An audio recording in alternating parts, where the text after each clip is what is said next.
Hey everyone, welcome to the Convo. I'm Lynn. And I'm Kay. Today we're going to talk about the movie The Shawshank Redemption. I guess it comes down to a simple choice, really. Get busy living or get busy dying. That's one of the most iconic lines from the movie. I can still recite it by heart.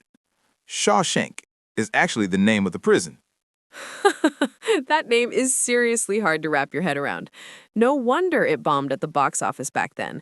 Even though Forrest Gump and Pulp Fiction also came out that same year, when it came to the Oscars, I was and always will be a die-hard supporter of The Shawshank.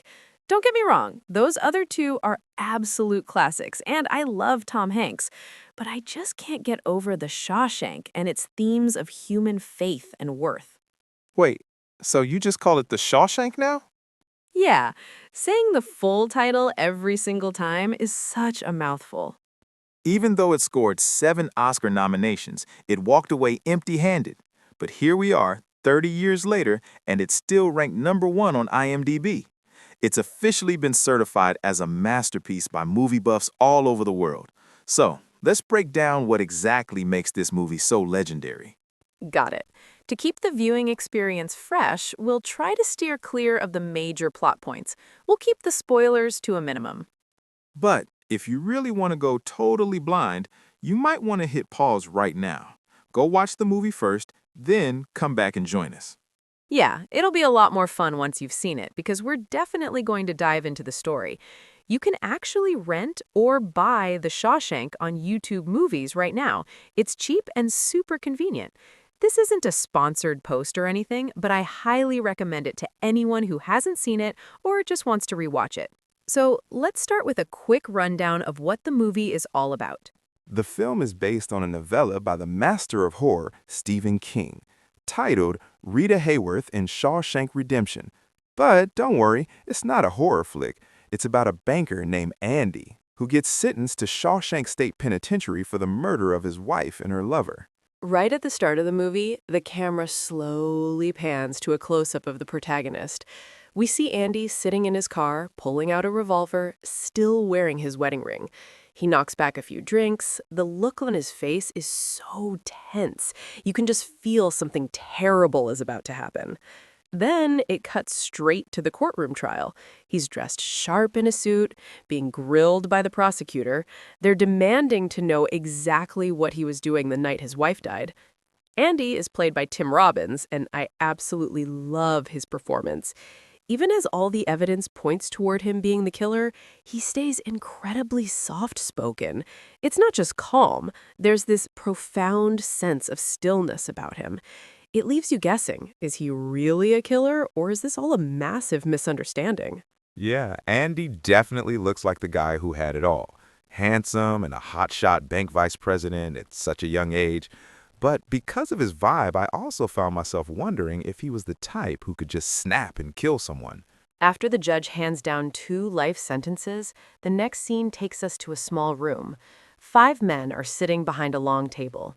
We see an inmate sitting down, looking visibly restless. This is a parole board hearing. 5 officials are interviewing the inmate to see if he's been rehabilitated. If he passes, he gets granted parole. The inmate is Red, played by Morgan Freeman. Red obviously means the color, and in the book, the character was actually a red-headed Irishman. But the director cast Morgan Freeman instead. It was an absolute stroke of genius. Throughout the film, it's Freeman's magnetic, steady voice that guides us as we witness Andy's journey. On Andy's first day in prison, every title, scent, and ounce of dignity he had vanished. He was left with nothing but a numbered uniform and a face full of stinging delousing powder. In the pitch-black cell block, you hear the fresh fish sobbing, while the other inmates jeer and mock them. The moment Red sees Captain Hadley, he knows things are about to get ugly. Captain Hadley is basically the warden's personal enforcer. I bet there isn't a single con in there who would want to cross paths with him. Yeah, and right after that, he demonstrated what absolute power really looks like. Red had already been in Shawshank for 20 years. He knew exactly what happened if you crossed Captain Hadley. But he also noticed something about Andy, something different from the typical white-collar guys, because Andy didn't show any fear on his face. The next morning, during Andy's first meal at Shawshank, right there in a lump of mushy porridge, he dug out a maggot. An old con sitting nearby, Brooks, happened to see it. He stared wide-eyed at the worm and asked Andy, "You gonna eat that?" You can't help but wonder supplies must be seriously scarce in prison if even a worm is considered a rare treat. We see Andy looking a bit awkward as he hands the worm over to Brooks. Brooks looks at the worm and smiles with pure satisfaction. This scene is just hilarious. It also shows us how brilliant the screenwriter is at handling dramatic tension and pacing. Today, 30 years later, we live in an era full of overstimulation. Modern movies and shows often rely on fast editing or extreme violence just to grab the audience's attention. But The Shawshank doesn't do that. Even in the terror-filled environment of Shawshank Prison, brutal scenes are often accompanied by quiet, everyday details. When writing the script, the screenwriter wasn't trying to torture the audience. At the same time, every scene brings out the unique traits of a new character. The pacing of the whole movie is incredibly fluid and comfortable. That's really not easy to achieve. Yeah, absolutely. The first time you see Brooks, you just think he's a cute and harmless little old man. At that point, Brooks had already been locked up in Shawshank for 30 years. At night, you'd see him pushing a little cart, going around asking his fellow inmates if they wanted to read a certain book or an outdated magazine. It makes it seem like American prisons back then cared about welfare, if they even had books to lend out. For sure. Let's get back to Andy. One day, Andy walked into an empty storage room and was suddenly surrounded by 3 inmates. Did Andy offend some boss inside? No, these inmates were known as the Sisters. To satisfy their sexual needs, once they set their sights on someone, they would seize the opportunity to force them into submission. Oh, that doesn't look good at all. As we watch the scene of Andy getting beaten, we hear Red's narration. "I wish I could tell you that Andy fought the good fight, and the sisters let him be. I wish I could tell you that, but prison is no fairy tale world." He never said who did it, but we all knew. Every so often, Andy would show up with fresh bruises. The sisters kept at him. Sometimes he was able to fight them off, sometimes not. And that's how it went for Andy. That was his routine. Man, I'm starting to feel for Andy without even realizing it. Yeah, gradually we found ourselves rooting for him. In terms of character development, you see that even when facing all this, Andy never backs down. You can see him fighting back every step of the way. Before you know it, you've really grown to like the guy. Just like how Red eventually becomes Andy's friend. Things didn't really change until a certain incident occurred. So what happened? One day, Red bribed a guard so that he and a group of his buddies could get a work detail tarring the prison roof. Andy was one of them. While they were working under the scorching sun, the brutal Captain Hadley was nearby shooting the breeze with the other guards. For some reason, Andy suddenly stopped what he was doing, walked right up to Captain Hadley and asked him, "Mr. Hadley, do you trust your wife?" Whoa, wait, what? Hadley lost his mind right then and there. He almost threw Andy right off the roof. But Andy just kept pressing him. Because if you trust her, there's no reason in the world you can't keep every cent of that money. It turns out Hadley had come into a bit of an inheritance and was bitching about the tax hit. So Andy decided to pitch a deal to Hadley. So what was the deal? Andy said to Hadley, "If you trust her, you can keep that $35,000, every cent of it. The IRS can't touch one dip of it. I only ask 3 beers apiece for each of my coworkers." Red and the other inmates were scared stiff. They had no clue what was coming next. Whoa, now I see how Andy made it to bank vice president at such a young age. The next scene is an absolute classic. Bathed in that golden sunlight, this group of convicts got to taste what it felt like to be human again, even though the feeling was fleeting. Andy won the respect of every man on that roof. Meanwhile, word started to spread about how he was helping the guards with their taxes and setting up trust funds. Despite his growing status, the sisters still wouldn't let up on him. It went on until Andy got beaten so badly he had to spend a full week in the infirmary. That was when Captain Hadley personally handled the leader of the sisters. Only then did Andy finally escape those dark, violent days. At first, I saw Captain Halley as a total demon, but watching him take revenge for Andy felt incredibly satisfying. It might be a bit politically incorrect to say, but it's honestly the kind of visceral justice we all secretly crave but can't act out in real life. Maybe that's one of the reasons why The Shawshank is so beloved. Even in the absolute worst circumstances, we never see Andy give in to despair. The writer didn't fall back on cheap cliches to make us believe life is all sunshine and rainbows, nor did he paint the world as a bottomless pit of darkness.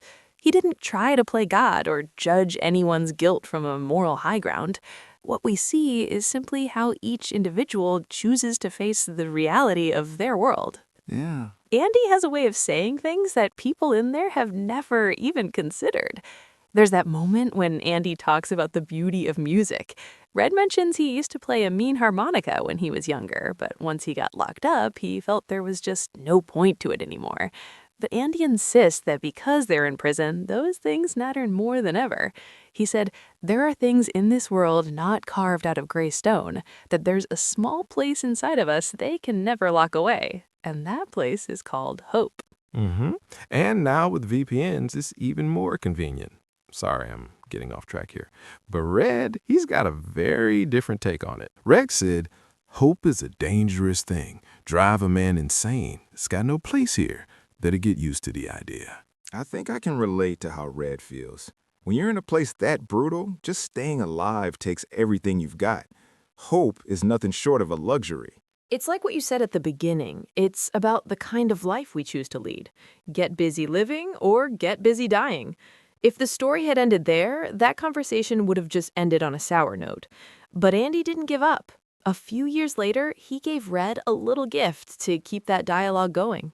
I really love the friendship between them. They truly care for each other as real friends. There was that time when Andy finally made it back from the infirmary. Red had someone put a Rita Hayworth poster on Andy's bed. Andy attached a little note that said, no charge, welcome back. Yeah, I think we all wish we had a few friends like that in our corner.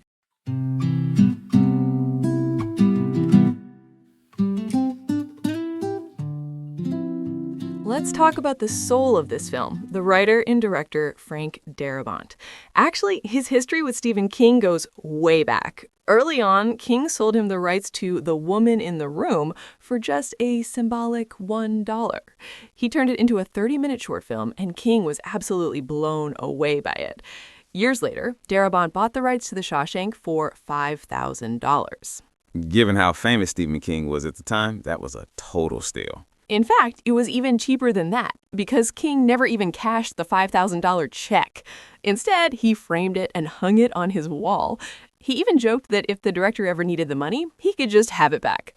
There's a reason King was so partial to Darabont. It's because Darabont's screenwriting skills are just so profound. The best example of this is the old inmate Brooks.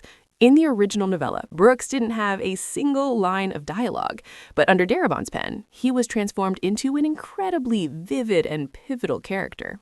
Beyond Brooks's initial appearance, his eventual fate is what really drives Red's internal transformation. Exactly. And the director's casting choices were also quite unique. For instance, Red was originally written as a white Irishman, but the director went with Morgan Freeman.